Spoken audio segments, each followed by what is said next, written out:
live? there. We're live. Permian Basin International Oil Show. I'm Janie Snelson. This is Andy Espinosa with Hello. ThinkTank PI and Matt Hill with Night Fire Specialties, right? She was trying to remember who you were. Well, no, she is gracious enough to think about the things she says versus me. I just hand off everything to my guests. Comes to your That's mind, my boys. story, and I'm sticking to it. Yeah, make that happen. Yeah. And I'm going to mention real quick, Pbios Live is sponsored by TD Williamson. Thank you for what you do. We've got Rattler in here. They gave us all this equipment. We've got the second story people that, made sure we look good. And at the podcast studio. Yeah, so many people like pitched into this. Mind's Eye, of course, Stacy. It's amazing. This is the amount of people behind you right now. Yep. That are supporting you, lifting you up. I feel lifted. Yeah. I am lifted. All right. Besides introducing yourself, tell us, how did you get into this industry? Where have you been? So my dad started a wellhead company in 1977, Corpus Christi, Texas. Well, we're from Houston. Am I moving too much? We stop, boys. I'm going to spin around in a minute. But he started a wellhead company in Corpus Christi, moved back to Houston after about 4 years. And that was 76, 77, moved back to Houston about 80. And I started working for him in the field. Cutting my teeth, running wellhead in South Texas. You were a hand the second you were born. Correct. Yeah, sweeping the shop, running a machine, running a drill press at about 12, 13 years old. So done a little bit of that, and then figured out real fast that clean nails and nice clothes and good dinners were a lot more fun than going out and leaving on a rig and missing birthdays and everything else. So got into sales probably 32 years ago. Corporate sales, mainly Houston, Dallas, San Antonio, Texas, and a little bit of Louisiana. Moved off of wellhead, got into coil tubing, did about a 10-year stint in coil tubing, got into a few other things, and then eventually wound up in where I am now in the world of water. So in 32 years, I think I'm finally where I was meant to be. Well, we all talk about it all the time. Water is really something that we are all thinking about. Regulatory, just human goodwill, from our industry to the, eco people, out there. We are going to tackle the water problems, but it's going to take innovation. Yeah, it's crazy. I started in water transfer a year or two ago with a small company here, EnerStar, and great company, did well with those guys and learned a whole part of the business I never knew before. I mean, in coil tubing, you deal with fracking, you see frac tanks, you see water, but you don't understand what a big key component it is and how hard it is to find, especially out here when you get way out west and you get into New Mexico. Water is the key. It's the king of everything. And finding new ways to treat, finding new ways to acquire, and finding new ways to store is the big deal. And so where ThinkTank has really come on strong is changing that. It's actually a big paradigm shift of how to store and handle water. We were just doing some correlation, but our industry handles way more water things than we do petroleum products coming out of the 100%. The before need of water and then the after of what do we do with the water. Produced water has become a major deal. So when we start with where the company comes from, you hadn't asked that, but I know you're gonna. So the company started in 2015. Okay. They started in Canada. And the reason was because before what they were using was very small cylindrical storage, which you had to put so many of them on a location that it became space prohibitive for these pads because they don't have the space you guys have out here. You have sections to play with. So 2015, a guy basically sat down almost with a napkin and drew out an idea and said, I know a better way to do this, and started doing it. Went from there just chasing water storage on mainly frac fresh. Well, that's mainly what they do there. Well, you come out here and now you run into produced water, which is a whole different animal on how it has to be taken care of and all.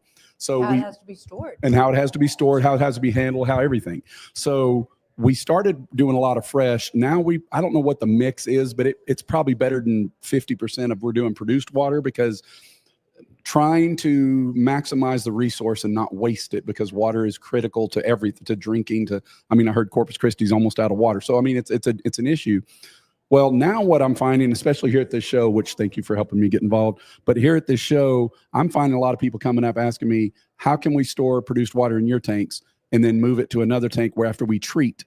Ran into one company yesterday, and they really want to talk about this in Colorado and North Dakota and all over, because that has become a key component, is how to take that dirty brown water and turn it into not drinkable, but usable to put back into lakes, usable to put into areas, and they're getting there fast. Well, I know a lot of talk is happening about watering crops, Yep. you know, and so it has to be to a certain level of cleanness. So, you know, crops aren't damaged or you're not transmitting chemicals across or whatever. And fish and everything else. I For mean, sure. it's critical. You really got to be careful with what you're doing with the water. And there, you know, monitoring's become a big deal. But again, there's so many applications once you get that water clean that they can use it for other stuff. I mean, we actually just put a tank in California the other day, and it's a potable, I say it wrong, water, and it was for a casino that did not get their water permits in time, had to open. Wow. Oh yeah. So we came up with a quick solution with some HEPA filters and some filtration in, filtration out. And so there's a lot of applications, but water is, I mean, I'm learning real fast how many different applications there are when you have some way to deal with fluids. So yeah. So talk about the Minion tank. So the Minion tank, Everybody loves the Minion everybody tank. loves the Minion tank. Well, They're it's so really, neat. It's and so recognizable now. everybody sees it. And So I tell them mean, what it looks like. So basically what it is it's anywhere from a 40-foot footprint all the way up to about a 70 to 80 foot footprint. Diameter. 40 diameter, correct. And it's 45 feet high. It's a metal exoskeleton that we build around with panels, and it's an internal bladder. Oh, And wow. so the reason it's Minion is because it's dome shaped. It looks like a Minion. We're not going after that. Please don't write letters. We don't want that. We're not playing that game, but it's recognizable from a distance. And what it does is it maximizes how much water you can hold on a small footprint.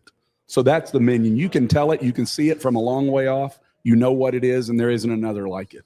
And it's so, and I've dealt with these, with the fire suppression stuff, your tanks are going to be very vital to what I'm doing too, by the way, but they're so mobile. I mean, it's shocking just how fast you can put them up and take them down. So and move them. if you come out here and look at this tank, if y'all been out there, I know you've been back, but if you come back and look, so everybody, the question I get the most is how much water can you hold in this? Okay. So that tank out there is 10,000 barrels of fluid. So they ask you, they're always looking, they're going, did you put it up? And we're like, yes, we did. How long did it take? And I go, give me a guess. And they're all like 8, 10, 12 hours. That was 3 hours to rig up. Now, Wow. not every time. I mean, it's perfect environment. It's flat concrete. We can do it. But realistically, 6 hours, we can rig that thing up with a 4-man crew, 2 pieces of equipment, and that's it. So it's very portable. We can put it in a sea can and move it. We can move it across road. It is a permitted load, but we can put it anywhere. And as of right now, we have 105-ish tanks from Canada all the way down to South Texas. We've had some requests to go outside of the states. The bulk of it is here right now. I mean, we're running, I think we're over 70 tanks out here, mainly in, Permian, New Mexico. Mhm. We've got some working in Oklahoma and other places. So you're absolutely right. So one of the places I'm trying to take the company, they brought me on as business development. So I'm really trying to push into your market, because I know when they do a lot of these air tankers and all, and they need to store whatever the red fluid is, there is an application there. So it's any fluid. Well, we're going to get rid of the red fluid because we've got so many eco-friendly applications now. If you got But liquid, I'll store it. What I'm excited about is our energy industry is a data industry as Right. well. Very much, So 100%. the data centers are coming, and a lot of them are going to be natural Have some- gas, turbine, BESS. So a lot of lithium-ion battery systems out there. But I hear it over and over and over again from local fire departments. If one thing we could do as an industry, we could do better for them. Something like the Minion out there on every single pad with a whole lot of water ready to go. So here's the deal. Just energy storage, water storage on every pad. Well, with those tanks now, we started with a 3600. It's a smaller tank. We don't use them as much anymore because the volumes have increased quite a bit on these fracs. So we came out with a 65, which is used quite a bit. 10K is our middle of the road. 20K is our biggest. And we're currently working on designs for larger. I won't say how much, but we're working on larger. So we're trying to adapt with what the industry is. And on those, I know, because I know when you have a lithium fire, you have big problems. And so it takes a lot of fluid. So we're working on more. We do use these for farm type system, and they're modular, so we can connect as many as possible. Yep. So it doesn't matter. They're plug and play. So yeah, your industry, you're talking my song. So we're going to do a lot of networking we'll together. talk after this. Janie knows a lot of people asking about a lot of water questions down For here. sure. I mean, We've talked quite a bit about this. She's been tied into, I mean, she knew we were going to have water problems before we knew we were going to have water Actually problems. hosted the first water conference in the Permian. Yeah. Through AADE. And I was a little much early, more but involved. still had it on there. Yeah. You know. Well, and it comes up at all the stuff I do in Houston. I mean, that For is, sure. everything's about water now. It's 100%. Is there anybody that comes So to, it should be. We can't exist without it. Sure. Is there anybody that comes to mind that you guys can think of right off the top of your head that is the best right now at recycling our water into almost like drinking water? Anybody yet? You know, that's a moving target, and it changes and changes. The problem with M&As nowadays, you can't keep track of who's who anymore, and they move so fast. I mean, I had a guy come yesterday, and they're not using chemicals to treat water anymore. They're using filtration, nanotechnology, all kinds. So our technology, and I told someone this the other day. I had a guy from Minnesota come by, and I said, our industry is more innovative than medical than anybody else. Yeah. And these guys are figuring out ways to clean water, drop solids, change that pH of water, and change the composition without using chemical, and they're doing it with filtration. And the really cool thing is in that filtration, they're able to recover a lot of the things out of the water and then utilize them down On the a line. secondary market, The correct. lithium out of the brines. And I have a guy in Houston, a little company, if you don't mind, but it's Razorback Direct, and they're working on nanotechnology filtration to do that exact thing. Lithium, and there's a whole host of other chemicals in there that are marketable to recoup that cost, and that can go back to the end and user. precious metals. And it helps the operators. So it's going to become real big. I mean, it used to be drilling and completions and all that. It's starting to become water and data. It is all we're data. just science solution 100%. provider. Yeah. That's all we are. Are y'all doing any storage of potable water? Yeah, now we are. The one tank we just did out in California, and it's a small operation.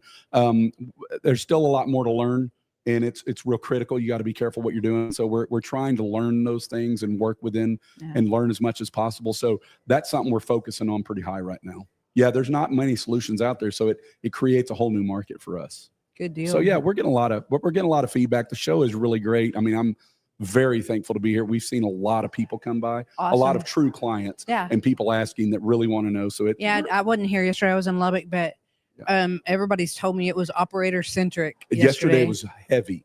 That's awesome. Today I've been kind of running around trying to see other people and meet some folks and get around. Permian Basin International Show is the place to be. Oh no, I love it. It's fun out here. I was surprised this year came. the parking wasn't near as bad as it was in the past. Today was easy to get in and out of. And I have seen a lot of people and a lot of vendors coming by, and there's a lot of synergies out there. You can just so y'all having know, a big there are swimming two pool offsite. for us is really nice. Yeah, I mean, I'm so excited that the diving competition later this afternoon. Amazing. There's so many things about this we don't need to get into. Matt. My thought, never mind. But while we're on parking, there are two offsite parking lots that they will shuttle you in. You can go past the Coliseum to Golder, go north, and there's a parking right there, and they'll shuttle you right in, or Ratliff Stadium, right? Yeah. So you don't Janie, have to I'm drive getting- all the way to the I'm show. getting the hook look from the back. Yeah, we got to close up. But thank you so much, Andy, for Thank y'all coming for and having me. joining us. I'm We're enjoying glad it. you're Thank you here. for We're glad you're thinking exhibiting. Oh, you hear this? No, what do you He say? said, thank you for thinking tank.